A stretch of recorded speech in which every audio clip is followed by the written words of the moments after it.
ainda é um eco desse modo como ele foi criado, ainda é um eco, porque Paulo também é um apóstolo de Jesus em desconstrução do judaísmo. Ele é um cara em desconstrução. Eu sou um homem em desconstrução de outras coisas. Mas eu me pego em desconstrução de algumas coisas. Por exemplo, os últimos 20 anos foram anos de desconstrução do machismo que eu não sabia que eu tinha. Olha. Não sabia, cara. E eu achava que eu era um dos caras menos machistas do Brasil até 20 anos atrás. Você achava isso, cara? Achava. E como é que você percebeu que você era um cara... Casa com a Adriana que você descobre. Entendi. Casa com a Adriana que você descobre. Ou você é homem mesmo, ou não adianta ser machinho.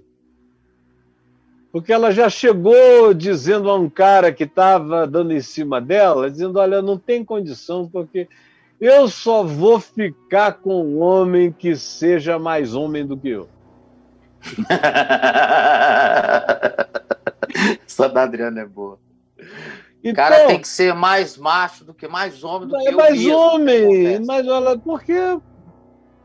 Aí eu entendi, eu digo, tá certo. Aqui não tem essa história que em mim ainda havia uma certa tranquilidade do macho. Uma tranquilidade do macho, que eu sou o primeiro em tudo. Eu continuo aqui em casa a ser tratado como o primeiro por causa da generosidade dela para comigo. E eu tento tratá-la como primeira só se eu esquecer total, ela estiver fora, ausente, dormindo. Aí ela não é a primeira naquele momento. Mas se ela estiver presente, ela é a primeira em tudo para mim. Eu sou o primeiro em tudo para ela e ninguém nos deu esse mandamento. O amor nos ensinou essa naturalidade. O que eu fui desconstruído sobre autoridade paterna nos últimos 22 anos não está escrito em manual nenhum. O Lucas, meu filho, meu profetinha, como eu digo lá naqueles textos de 2004, que ele era o profetinha da minha vida, o provocador profético da minha vida, mais do que qualquer outra pessoa, me ensinou o significado de autoridade paterna, que não bastava dizer não. Eu sei o que eu estou te dizendo, não. Eu tinha que ter um diálogo e, às vezes, tinha que aceitar perder no diálogo. Ser humilde, sinceramente humilde, para perder no diálogo.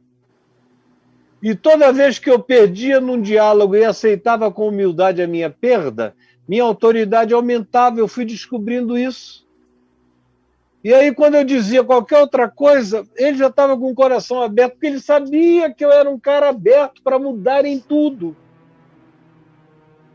Desconstrução em vários aspectos, brother. Em vários aspectos. Que coisa, eu cresci cara. muito. Eu já era livre do preconceito contra gays, homens e mulheres. Sim. Outra Mas questão... eu tive que crescer na minha libertação em relação aos LGBT plus Z, ou qualquer outra letra do alfabeto. O que mais? Com mais, né? E me desconstruir, e aprendendo, e discernindo que uma coisa era uma coisa, outra coisa era outra coisa, e que havia 50 tons de cinza. Que eu desconhecia, e tem que ter humildade para aprender. Então, Paulo era um cara em desconstrução, morreu em desconstrução. E ele tem a humildade de dizer, olha, isso aqui que eu estou dizendo é minha opinião.